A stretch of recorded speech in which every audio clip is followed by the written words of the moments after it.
Good evening सभी को नमस्कार। आप सबको pathway to success YouTube channel में स्वागत है। मैं प्रतिदिन आप सबको एक एक वीडियो प्रदान कर रहा हूं। पॉइंट बाय पॉइंट मैं आपको अभी जीव विज्ञान का क्लास यूट्यूब पर ले रहा हूं। समय के अभाव रहने के कारण मैं ऑनलाइन आ रहा हूं। ठीक है, तो मैं जीव विज्ञान में टॉपिक पहला का मैंने 3 पॉइंट दिया था। 3 पॉइंट को मैं फिर से आज रिवीजन करता हूँ। उसके बाद मैं टॉपिक 2 में चलूँगा। ठीक है, तो स्टार्ट करते हैं। ध्यान से सुनिएगा। जहाँ भी गलती हो, डाउट हो या हमसे कहीं गलती हो, त्रुटि हो, तब कमेंट बॉक्स में कमेंट करके सलाह दे सकते हैं। ठीक, तो कहता है, मैं फिर से रैंडमली आप सबको रिवीजन करता हूँ। कहा जाता है जीव विज्ञान शब्द का प्रयोग सर्वप्रथम लैमार्क एवं ट्रेवीरेनस ने 1801 में किया था। ठीक है, जीव विज्ञान शब्द का प्रथम प्रयोग लैमार्क एवं ट्रेवीरेनस ने 1801 में किया था। लैमार्क्स फ्रांस के थे, ट्रेवीरेनस जर्मनी के थे। याद रखिएगा, लैमार्क्स फ्रांस के थे, ट्रेवीरेनस जर्मनी के थे। आगे है, जीव विज्ञान का पिता किसे कहा जाता है? अरस्तु को। एवं जंतु विज्ञान का पिता किसे कहा जाता है? अरस्तु को। जीव विज्ञान का पिता, जंतु विज्ञान का पिता अरस्तु को कहा जाता है। ठीक है, आगे है, चिकित्सा विज्ञान का पिता मैं बताया था। चिकित्सा विज्ञान का पिता हिप्पोक्रेटस को। पादप जगत के विज्ञान का पिता की वनस्पति विज्ञान जिसको कहते हैं, वनस्पति विज्ञान के पिता क्या कहते हैं? थियोफ्रेटस को। वनस्पति विज्ञान कहे तो थियोफ्रेटस, चिकित्सा विज्ञान कहे तो हिप्पोक्रेटस, एवं जंतु विज्ञान और जीव विज्ञान कहे तो अरस्तु को कहते हैं। ठीक है, आगे कहा जाता है कि जीवधारियों का वर्गीकरण, माने जीवधारियों का वर्गीकरण सब अलग अलग जैव वैज्ञानिक ने अलग अलग मत दिए।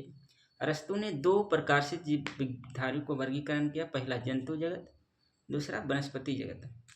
अरस्तु ने 2 जगत में जीवधारियों को बांटा, पहला जंतु जगत, दूसरा वनस्पति जगत।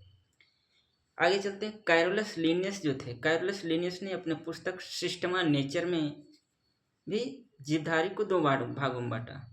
पहला था पादप जगत और दूसरा है जंतु जगत।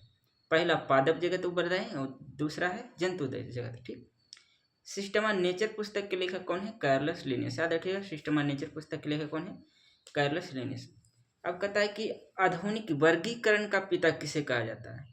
तो वर्गीकरण का जो पिता है कैरोलस लिनियस को ही कहा जाता है। आधुनिक वर्गीकरण का पिता कैरोलस लिनियस को कहा जाता है। कि 1753 में कैरोलस लिनियस ने वर्गीकरण का सिद्धांत दिया, जिसे फादर ऑफ टैक्सोनॉमी कहते हैं। मैं कल बताया था कि 1753 में वर्गीकरण का सिद्धांत दिया, जिसे फादर में ऑफ टैक्सोनॉमी, इंग्लिश में टैक्सोनॉमी कहते हैं, उसको कैरोलस लिनियस को कहते हैं। ठीक, उसके अनुसार मैं बताया था कि जीवधारियों का जो वर्गीकरण था वो 2 भागों में बांट करके सबका वैज्ञानिक नाम लिखा, नाम पद्धति दिया, देवनाम पद्धति दिया, है ना, फादर ऑफ टैक्सोनॉमी जिसे कहते हैं।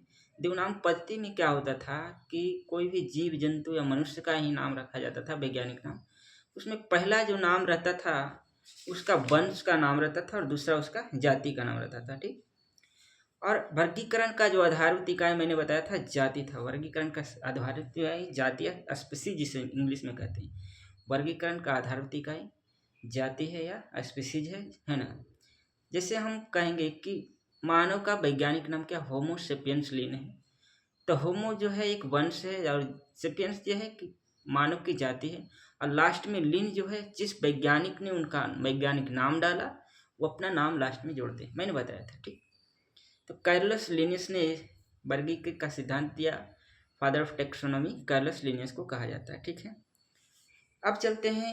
एक बार मैं फिर से कल्चर के बारे में रटाता हूँ। कल्चर या लॉजी क्या होता है? जैसे मैं कहेगा मधुमक्खी पालन का अध्ययन, तो क्या बताया था मैंने?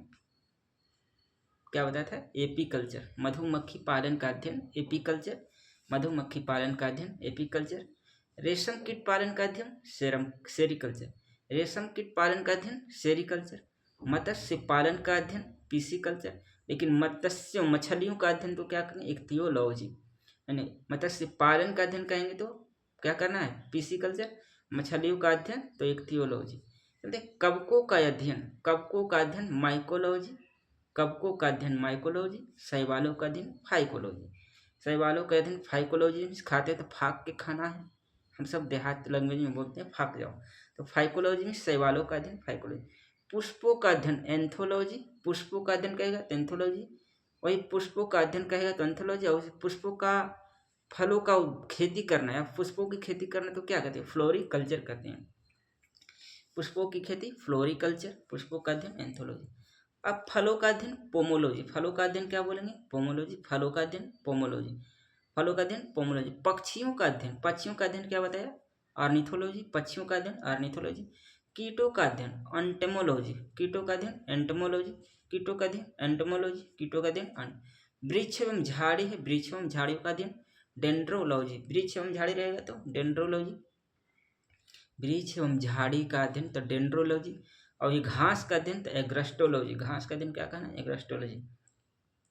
ओह चलिए बोल सॉरी, घासों का अध्ययन क्या है, एग्रस्टोलॉजी, घासों का अध्ययन एग्रस्टोलॉजी है, ठीक। काष्ठी पेड़ों का अध्ययन करेगा सिल्वी कल्चर, काष्ठी पेड़, काठ के पेड़ या काष्ठी पेड़ जिसको कहते हैं सिल्वी कल्चर, काष्ठी पेड़ों का अध्ययन सिल्वी कल्चर। याद रखिए सांपों का अध्ययन बताया था ओफियोलॉजी, सांपों का अध्ययन ओफियोलॉजी, सांपों का अध्ययन ओफियोलॉजी। छिपकलियों का अध्ययन, छिपकलियों का अध्ययन क्या है, छिपकलियों का अध्ययन सोरोलॉजी, छिपकलियों का अध्ययन बोलिएगा तो सोरोलॉजी, छिपकलियों का अध्ययन सोरोलॉजी। उद्यान विज्ञान या फलियों सब्जियों का उद्यान करते हैं उसको क्या कहते हैं, हॉर्टिकल्चर, सब्जी उगाने की कला हॉर्टिकल्चर में किया जाता है। उद्यान विज्ञान हॉर्टिकल्चर, उद्यान विज्ञान हॉर्टिकल्चर। घास का वैज्ञानिक अध्ययन बताया था एग्रोस्टोलॉजी। फूलों की खेती के बारे में फ्लोरिकल्चर, फूलों का अध्ययन कहेंगे तो एंथोलॉजी। आगे बिना मिट्टी का पानी में पौधा उगाना उसको क्या कहते हैं, हाइड्रोपोनिक्स, बिना मिट्टी का पानी में पौधा उगाना क्या कहते हैं, हाइड्रोपोनिक्स। कल्चर बताया। अब था सबके क्या हैं, प्रवर्तक थे, सबका एक चीज है जिसे अब बताता हूँ कि विभिन्न प्रमुख नियम का प्रवर्तक किसने दिया बायोलॉजी में। तो सबसे पहले पूछना है कि आनुवांशिकता का सिद्धांत किसने दिया, तो बोलना है मेंडल ने। आनुवांशिकता का सिद्धांत किसने दिया, मेंडल ने, आनुवांशिकता का सिद्धांत मेंडल ने। जीव सिद्धांत किसने, डीएच मॉर्गन, जीव सिद्धांत किसने दिया, डीएच मॉर्गन, जीव सिद्धांत किसने दिया, डीएच मॉर्गन ने। जीव और सिद्धांत का, जीव सिद्धांत किसने दिया, डीएच मॉर्गन। उत्परिवर्तन सिद्धांत, उत्परिवर्तन हुंगो डी ब्रिज, उत्परिवर्तन हुंगो डू ब्रिज, उत्परिवर्तन हुंगो डी ब्रिज। उसको याद रखिएगा, बीज, बीज से परिवर्तन होता है, नए फल पौधे उगते हैं तो उत्परिवर्तन, इस हुंगो डी ब्रिज उत्परिवर्तन, हुंगो डी ब्रिज उत्परिवर्तन। स्लाइडन एवं स्वान किसका दिए थे, कोश का सिद्धांत, स्लाइडन एवं स्वान किसका दिए थे, कोश का सिद्धांत, स्लाइडन एवं स्वान, स्लाइडन एवं स्वान कोश का सिद्धांत दिया था। जीव द्रव सिद्धांत हर्ट बिग, जीव द्रव सिद्धांत हर्ट बिग, जीव द्रव सिद्धांत हर्ट बिग, जीव द्रव सिद्धांत हर्ट बिग, जीव द्रव सिद्धांत हर्ट बिग। अतः उपार्जित लक्षणों का वंशागुणित नियम लेमार्क ने दिया, उपार्जित लक्षणों का वंशागुणित नियम किसने दिया, लेमार्क ने। उपार्जित लक्षणों का वंशागुणित नियम किसने दिया, सॉरी वंशानुगति नियम लेमार्क ने। वंशानुगति, उपार्जित लक्षण है उसको वंशानुगति किसने दिया, लेमार्क, सॉरी इसके लिए माफी चाहता हूँ मैं। प्राकृतिक वर्ण और नेचुरल सिलेक्शन किसने दिया, डार्विन ने। डार्विन ने क्या दिया, नेचुरल सिलेक्शन का डार्विन ने। आनुवांशिकता सिद्धांत किसने, मेंडल ने। आगे है द्विनाम पद्धति, अभी मैं बताया द्विनाम पद्धति 1753 में कैरोलस लिनियस ने दिए थे, जिसको फादर ऑफ टैक्सोनॉमी कहते हैं, father of taxonomy. Double helix Watson Crick ने दिया, किसका, डीएनए का डबल हेलिक्स द्विकुंडलित मॉडल जो होता है डीएनए का, किसने दिया, किसने दिया, वाटसन क्रिक ने। एक चीज मैं भूल गया था बोलना के लिए कि दो जगत में बांटे थे करस्तु, क्या जाते थे, वनस्पति एवं जंतु। एंड कैरोलस लिनियस ने भी बांटा था दो जगत में, किस, पादप जगत एवं जंतु जगत। एक 5 जगत में जो बांटने का श्रेय किया जाता है विटेकर साहब को जाता है। विटेकर साहब जो 1969 में बांटे थे। मैंने 5 जगत में क्या क्या बताया था, प्रोटिस्टा, सॉरी पहला है प्रोटिस्टा, जो भी कहे पहला प्रोटिस्टा, मोनेरा, कवक, जंतु, 4 हो गया। पादप कौन कौन है, मोनेरा, प्रोटिस्टा, कवक, पादप, जंतु, यानी कि 5 भाग में बांटने का श्रेय जाता है। मोनेरा के अंतर्गत में क्या क्या आते थे, जीवाणु यानी बैक्टीरिया, साइनोबैक्टीरिया, आर्कीबैक्टीरिया, ये सब बैक्टीरिया जो भी आते हैं क्या आते हैं, मोनेरा के अंतर्गत में आते हैं बैक्टीरिया। प्रोटिस्टा के अंतर्गत में क्या आते हैं, मैंने बताया यूग्लिना एक ऐसा चीज है जो कि 2 हैं, एक जीवाणु, सॉरी यूग्लिना पादप एवं जंतु दोनों में आते हैं, वो दोनों के बीच कड़ी बनाता है, यानी कि अगर जो सूर्य की प्रकाश इसको मिले तो स्वपोषी में खुद भोजन बनाते हैं, अगर जो सूर्य की प्रकाश ना मिले तो इतरपोषी में दूसरे पर आश्रित रहते हैं। प्रोटिस्टा में कहता है कि एक कोशिकीय प्राय जलीय जीव होता है, जनरली जलीय जीव होते हैं। यूकैरियोटिक जीव सम्मिलित किए जाते हैं। पादप एवं जंतु के बीच स्थित यूग्लिना इसी जगत में आते हैं। यूग्लिना किस में आते हैं? प्रोटिस्टा में आते हैं। ये स्वपोषी एवं प्रकाश के अभाव में इतर पोषी के अंतर्गत आते हैं। प्रोटोजोआ आते हैं, जिसको प्रोटोजोआ आते हैं। ठीक है, आगे कहता है पादप। पादप जगत में क्या आते हैं? रंगीन होता है, बहुकोशिकीय होता है, प्रकाश संश्लेषी होता है, उत्पादक जो खुद भोजन बनाते हैं। जैसे शैवाल क्या है? पादप जगत। शैवाल क्या है? पादप जगत। मौस क्या है? पादप जगत। मौस क्या है? पादप जगत। पुष्पीय और अपुष्पीय पौधा क्या है? पादप जगत। पुष्पीय और अपुष्पीय पौधा पादप जगत। पुष्पीय अपुष्पीय पौधा पादप जगत। यानी जिस पेड़ पे फूल उगते हैं, जिस पेड़ पर फूल नहीं उगते हैं, वो सब पादप जगत में। कवक। कवक में क्या आता है? यूकैरियोटिक पर पोषित होते हैं, दूसरे पर आधारित होते हैं कवक। यूकैरियोटिक पर पोषित जीवधारी होते हैं, जिसमें अवशोषण द्वारा भोजन होता है। याद रखिएगा, कवक अपना भोजन अवशोषण द्वारा लेता है, वो कवक के अंतर्गत आते हैं। ये इतर पोषी होते हैं, दूसरे पर आश्रित होते हैं। ये परजीवी मृतभोजी भी होते हैं, मरे हुए भी खाते हैं। इसकी कोशिकाभित्ति काइटिन की बनी होती है। याद रखिए, कवक की कोशिकाभित्ति क्या होती है? काइटिन की बनी होती है। कवक की कोशिकाभित्ति काइटिन की बनी होती है। कवक की कोशिकाभित्ति काइटिन की। जंतु जगत में क्या होता है? जो बहुकोशिकीय होता है, जंतु समभोजी होते हैं। यूकैरियोटिक होता है, ये जीव सम्मिलित किए जाते हैं। इसको मेटाजोआ भी, जंतु जगत को मेटाजोआ भी कहा जाता है। जंतु जगत में क्या क्या आते हैं? हाइड्रा आते हैं, जेलीफिश आते हैं, सितार मछली आते हैं, कृमि आते हैं, मछली आते हैं, उभयचर आते हैं, पक्षी, स्तनधारी, इस जीव क्या है? जंतु जगत में आते हैं। चलिए आगे में पढ़ाया था सबका वैज्ञानिक नाम। वैज्ञानिक नाम रटा देता हूँ एक बार। मनुष्य का वैज्ञानिक नाम होमो सेपियंसलिस। मनुष्य घर में रहता है, होमो इसलिए कहा जाता है, होमो सेपियंसलिस। मनुष्य का वैज्ञानिक नाम होमो सेपियंसलिस। मेढक। मेढक का वैज्ञानिक नाम राणा टिगिराना। मेढक का वैज्ञानिक नाम राणा टिग्राना। राणा टिग्राना। देखते हैं मेढक टर टर टर टर करते रहता पूरा, है ना? तो मेढक याद रखिएगा, ट्रिक ऐसा जो भी सोच लीजिए याद करने का। मेढक का वैज्ञानिक नाम राणा टिग्राना। बिल्ली का वैज्ञानिक नाम फेलिस डोमेस्टिका। बिल्ली का वैज्ञानिक नाम फेलिस डोमेस्टिका। कुत्ता का कैनिस फैमिलियर। कुत्ता फैमिली लोग पालते हैं, कैनिस फैमिलियर। कुत्ता कैनिस फैमिलियर कुत्ता का। गाय का बोस इंडिकस। मैं बताया गाय, गाय हमारी माता होती है, जहाँ की बोस मानी जाती हैं, तो गाय बोस इंडिकस गाय की है। गाय का वैज्ञानिक नाम बोस इंडिकस। मक्खी म्यूस्का डोमेस्टिका। मक्खी म्यूस्का डोमेस्टिका। मक्खी म्यूस्का डोमेस्टिका मक्खी। आम होता है मंजीफेरा इंडिका। आम का क्या है? मंजीफेरा इंडिका। आम मंजीफेरा इंडिका। धान ओराइजा साइटवा क्या है? धान। ओराइजा साइटवा धान। ओराइजा साइटवा क्या है? धान है। ओराइजा साइटवा धान। ओराइजा साइटवा धान। गेहूँ ट्रिटिकम अस्टिवम।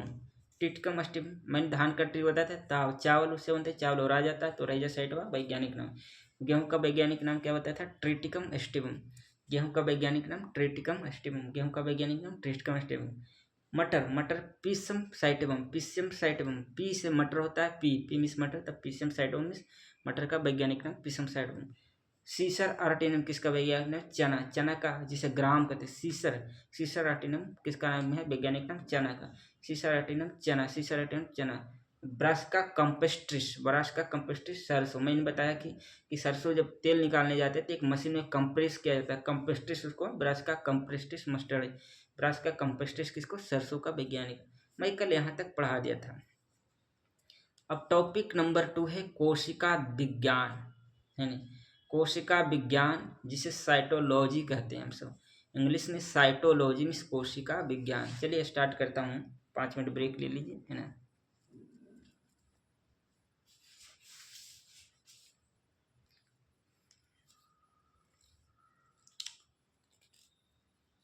तो फिर मैं स्टार्ट करता हूँ। कोशिका विज्ञान में क्या क्या आते हैं, कोशिका के बारे में मैं अध्ययन करूँगा। क्यों कोशिका में क्या चीज़ पाया जाता है, हमारी कोशिका में क्या पाए जाते हैं। जीवन की आधारभूत इकाई क्या होता है? कोशिका ही होता है, याद रखिएगा। कहता है कि पहला मैं प्रोटोप्लाज्मा के बारे में पढ़ाऊंगा। हमारी कोशिका में एक प्रोटोप्लाज्मा जीव द्रव्य होता है, जीव द्रव्य होता है, उसके बारे में पढ़ाऊंगा। कहेगा प्रोटोप्लाज्मा का खोज पुरकिंजे ने किया, 1839 में किया था। प्रोटोप्लाज्मा की खोज किसने किया? पुरकिंजे ने। जीव द्रव्य का खोज, जिसको हिंदी में जीव द्रव्य कहते हैं, जीव द्रव्य का खोज 1839 में किसने किया? पुरकिंजे ने। जीव द्रव्य का खोज किसने किया? पुरकिंजे ने 1839 में किया।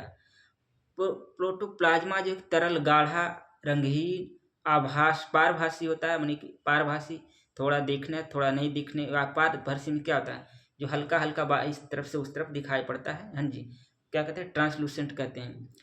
लसलसा है ना, वजन युक्त पदार्थ है। क्या है कि हमारा प्रोटोप्लाज्मा, हमारे कोशिका में जो प्रोटोप्लाज्मा पाया जाता है रंगहीन होता है, पारभासी होता है, वजन युक्त एवं लसलसा पदार्थ होता है, गाढ़ा होता है। उसको प्रोटोप्लाज्मा कहते हैं, जीव द्रव कहते हैं। जीव द्रव का खोज 1839 में पुरकिंजे ने किया था। ठीक है, आगे कहता है जीव की सारी जैविक क्रियाएं प्रोटोप्लाज्मा के द्वारा होता है। हमारे बॉडी में प्लाज्मा की मात्रा अगर जो कम जाते हैं तो थकावट महसूस होते हैं। कभी कभी देखते होंगे डेंगू वगैरह काट लेता है तो प्लाज्मा कम जाते हैं, है ना। तो उसमें क्या होता है कि हमें बुखार फीवर ये सब आना स्टार्ट होता है। तो हमारे जो जीवन की जो सारी क्रियाएं होता है प्रोटोप्लाज्मा के द्वारा होता है। इसलिए जीव द्रव को जीवन का भौतिक आधार कहते हैं। जीवन का भौतिक आधार प्रोटोप्लाज्मा, जीवन का भौतिक आधार प्रोटोप्लाज्मा, जीवन का भौतिक आधार प्रोटोप्लाज्मा को कहा जाता है। जीवन का भौतिक आधार किसे कहते हैं, प्रोटोप्लाज्मा को। जीवन का भौतिक आधार प्रोटोप्लाज्मा यानी जीव द्रव। जीव द्रव हमारे बॉडी में पाया जाता है। जीव द्रव हमारे शरीर में जो पाए जाते हैं प्लाज्मा, वो जीव द्रव कहलाते हैं। जीव द्रव का खोज पुरकिंजे ने 1839 में किया था। जीव द्रव कैसा होता है, पारभासी होता है, लसलसात वजन युक्त होता है, जो तरल गाढ़ा पदार्थ होता है, और जीवन की सारी क्रियाएं प्रोटोप्लाज्मा के द्वारा होता है। इसलिए इसको जीवन की भौतिक आधार मानते हैं, है ना। प्रोटोप्लाज्मा को जीवन का भौतिक आधार किसको मानते हैं, प्रोटोप्लाज्मा तक। प्रोटोप्लाज्मा यहाँ तक समाप्त। आगे कहता है कोशिका द्रव साइटोप्लाज्मा। याद रखिए साइटोप्लाज्मा अलग है, प्रोटोप्लाज्मा अलग है। मैंने प्रोटोप्लाज्मा के बारे में अभी बता चुका हूँ। कहता है साइटोप्लाज्मा या कोशिका में केंद्रक एवं कोशिका झिल्ली के बीच रहता है। याद रखिए केंद्रक एवं कोशिका झिल्ली के बीच ये रहता है। कोशिका द्रव कहाँ रहता है, केंद्रक एवं कोशिका झिल्ली के बीच कोशिका द्रव पाया जाता है। कोशिका द्रव कोशिका एवं केंद्रक एवं या कोशिका में केंद्रक एवं केंद्रक झिल्ली के पास रहता है कोशिका द्रव रहता है। तो केंद्रक द्रव न्यूक्लियोप्लाज्मा, न्यूक्लियोप्लाज्मा केंद्रक द्रव को क्या कहते हैं, न्यूक्लियोप्लाज्मा। न्यूक्लियोप्लाज्मा कोशिका में केंद्र के अंदर होता है, सेंटर के अंदर रहता है, सेंट्रियोल के अंदर रहता है, उसको केंद्रक द्रव कहते हैं। जो केंद्र के अंदर उसको क्या कहते हैं, जनरली केंद्रक द्रव करता है। अब आते हैं जीव द्रव बनता किससे। प्रोटोप्लाज्मा का जो बना होता है वो जो गाढ़ा लसलसा पदार्थ होता है वो किससे बना होता है। कहता है जीव द्रव का 99% भाग 4 प्रकार से मिला रहता है। जीव द्रव का 99% भाग किससे बना रहता है, 4 प्रकार से। कौन सी, ऑक्सीजन। जीव द्रव में क्या रहता है, ऑक्सीजन। याद रखिएगा ऑक्सीजन कितने परसेंट, 76%। जीव द्रव में ऑक्सीजन कितने परसेंट, 76%। जीव द्रव में ऑक्सीजन कितने percent, 76%। Carbon 10.5%, 10.5%।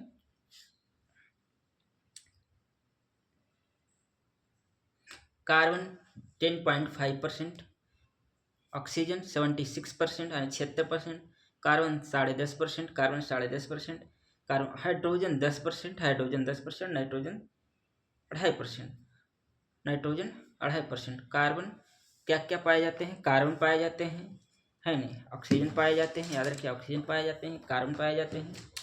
Carbon oxygen, oxygen carbon hydrogen एवं नाइट्रोजन, है ना। तो इसको क्या कहते हैं कि ऑक्सीजन हमको 76% पाया जाता है, कार्बन 10.5% पाया जाता है, हाइड्रोजन 10% पाया जाता है, नाइट्रोजन 2.5% पाया जाता है। ठीक, जीव द्रव का लगभग 80% भाग जल रहता है। जीव द्रव का लगभग 80% कितना परसेंट भाग रहता है, जल रहता है, 80% भाग।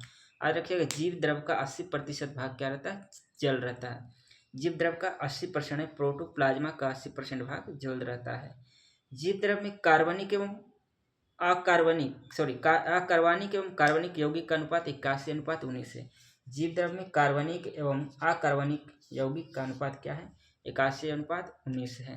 याद रखिए जीव द्रव में कार्बनिक एवं अकार्बनिक का अनुपात कितना रहता है, 81:1 है। जीव द्रव में कार्बनिक एवं अकार्बनिक का अनुपात कितना रहता है, 81:19 है। 81:, प्रोटोप्लाज्मा में अकार्बनिक पदार्थ एवं कार्बनिक पदार्थ 81:19 है। जीव द्रव में अकार्बनिक एवं कार्बनिक पदार्थ 81 क्या है, 19 है। ठीक, इस मैंने जीव द्रव के बारे में पढ़ाया। ठीक है, अब ध्यान रखिएगा कोशिका जीव द्रव हो गया। जीव द्रव में क्या क्या पाए जाते हैं, जीव द्रव पाए जाते हैं, कोशिका द्रव पाए जाते हैं, केंद्रक द्रव पाए जाते हैं। जीव द्रव किसको कहते हैं? तो जीव द्रव एक गाढ़ा लसलसा तरल पदार्थ है जो पारभासी होता है। जीव द्रव का खोज 1839 में पुरकिंजे ने किया था। जीव द्रव 4 प्रकार के मिलकर के बना होता है: oxygen, carbon, hydrogen, nitrogen. Oxygen 76%, carbon 10.5%, hydrogen 10% और नाइट्रोजन 2.5%, है ना। जीव द्रव का मैक्सिमम 80% भाग क्या आता है? जल रहता है। जीव द्रव का 80% भाग क्या रहता है? जल रहता है, मैंने बताया। जीव द्रव में अकार्बनिक एवं कार्बनिक पदार्थ की मात्रा कितना? 81:19। जीव द्रव में अकार्बनिक एवं कार्बनिक मात्रा का अनुपात क्या है? 81:19। याद रखना, अकार्बनिक में 4 अक्षर सबसे ज़्यादा, तो 81 इधर रखना। कार्बनिक में 4 अक्षर, सॉरी, अकार्बनिक में 5 या 4 हैं, तो 81:19 याद रखिएगा। ऐसे याद रखिएगा, कोई तरीका नहीं इसका है। तो जीव द्रव में अकार्बनिक एवं कार्बनिक पदार्थ की मात्रा 81:19 है। अब चलते हैं, अगला जो टॉपिक है, अगला जो पॉइंट है कोशिका है, सेल। सेल की मात्रा क्या है? कोशिका जीवन की सबसे छोटी कार्यात्मक संरचनात्मक इकाई। मैंने पहले बताया था, इस जीवन की सबसे छोटी कार्यात्मक संरचनात्मक इकाई क्या है? कोशिका है। जीवन की सबसे छोटी कार्यात्मक एवं संरचनात्मक इकाई क्या है? कोशिका है। और कोशिका का खोज रॉबर्ट हुक नामक वैज्ञानिक ने खोजा था। 1665 में खोजा था। किसने? रॉबर्ट हुक ने कोशिका की खोज किया। सॉरी, कोशिका शब्द का प्रयोग सबसे पहले 1665 में कोशिका को खोज लीवेनहॉक ने किया था। कोशिका शब्द का प्रयोग सबसे पहले रॉबर्ट हुक ने 1665 में किया था। यानी जीवित कोशिका का खोज, याद रखिएगा, कोशिका के शब्द का प्रयोग सर्वप्रथम अंग्रेजी वैज्ञानिक रॉबर्ट हुक ने किया। इनके कॉर्क में कोशिका की खोजा था। कॉर्क किसने खोजे थे? कॉर्क में। कोशिका को रॉबर्ट हुक ने कहाँ खोजा था? कॉर्क में। उसके आगे चल करके लीवेनहॉक ने जीवित कोशिका की खोज किया। जीवित कोशिका की खोज एंटोनी वॉन लीवेनहॉक ने खोज किया। लेकिन कोशिका द्रव का खोज किसने किया? कोशिका द्रव का खोज नहीं, मैं बता रहा, सॉरी, कोशिका का खोज किसने किया? तो कोशिका खोज रॉबर्ट हुक ने 1665 में किया। जो कहाँ? कॉर्क में खोज किया। और कोशिका शब्द किसने दिया? रॉबर्ट हुक ने दिया। लेकिन जीवित कोशिका को लीवेनहॉक ने 1674 में खोजा। कहता है कि शैवाल स्पायरागोरा जो एक शैवाल है, जीवित कोशिका था, जो लीवेनहॉक के माइक्रोस्कोप के द्वारा देखा था। सबसे पहले लीवेनहॉक ने कौन सा कोशिका देखा था? स्पायरागोरा शैवाल है, उसको देखा था। जीवित कोशिका को सबसे पहले किसी माइक्रोस्कोप के द्वारा देखा था। कहता सबसे छोटी कोशिका जीवाणु जो है माइकोप्लाज्मा गैलीसेप्टिकमा। कहेगा सबसे छोटी कोशिका जीवाणु क्या है? माइकोप्लाज्मा गैलीसेप्टिकमा। सबसे छोटी कोशिका प्लाज्मा क्या? माइकोप्लाज्मा गैलीसेप्टिकमा। सबसे लंबी कोशिका क्या है? तंत्रिका तंत्र। सबसे लंबी कोशिका क्या है? तंत्रिका तंत्र। सबसे बड़ी कोशिका शुतुरमुर्ग का अंडा है। सबसे बड़ी कोशिका शुतुरमुर्ग का अंडा। सबसे बड़ी कोशिका शुतुरमुर्ग का अंडा। सबसे बड़ी कोशिका शुतुरमुर्ग का अंडा है। सबसे बड़ी कोशिका शुतुरमुर्ग का अंडा है। सबसे बड़ी कोशिका शुतुरमुर्ग का अंडा है। सबसे बड़ी कोशिका शुतुरमुर्ग का अंडा है। और कोशिका सिद्धांत मैंने बताया था सिल्डन एवं स्वान। आज तक मैं यहीं रखता हूँ, फिर मैं कल स्टार्ट करूँगा। इतना पढ़ के आना है। जीव द्रव में क्या है? कोशिका द्रव, केंद्रक द्रव। जीव द्रव का खोज किसने किया? कोशिका की खोज किसने किया? जीवित कोशिका की खोज किसने किया? मृत कोशिका की खोज किया। मृत कोशिका का है रॉबर्ट हुक ने 1665 में कॉर्क में खोजा। जीवित कोशिका की खोज लीवेनहॉक ने 1674 में कहाँ खोज किया था? स्पायरागोरा शैवाल में, है ना। ये सब याद रखिएगा। यहाँ तक मैं समाप्त रखता हूँ। धन्यवाद जी।